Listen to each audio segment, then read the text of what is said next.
jërëjëf asalaamaaleykum waa Sénégal asalaamaaleykum àdduna ñu sant yàlla ñu ngi ci yàlla Mouhamed ñu waa Sénégal tey nag yaakaar naa ni ñu ànd ak P2 muy émission bi nga xamante ni fii yaakaar naa ni émission bu mag bi muy bàkk mbër boo dee bàkk mbër nag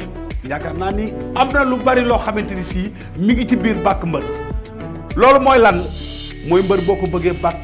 da nga koy kañ waaye boo ko bëggee kañ da nga koy bàkk muy loo xamante ni lu am solo waaye nag boo nee bàkk mbër di nga ni ancien gloire ci diggante ki nga xamante ni si tey moo doon Papa Kane ak Mbaye Guèye waaye diggante Papa Kane ak Double Less waaye diggante Robert ak ki nga xamante ni mooy Mbaye Guèye laa ilaha illallah xoolal combat bu rëy bi ci diggante Modou Lo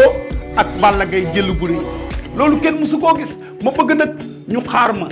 ci émission bu mag bi di bàkk mbër waaye ci télévision bu mag bi di Fekh TV ay Mbaye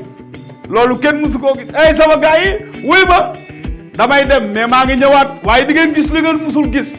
ci numéro 2 barka rasulullahi ay Mbaye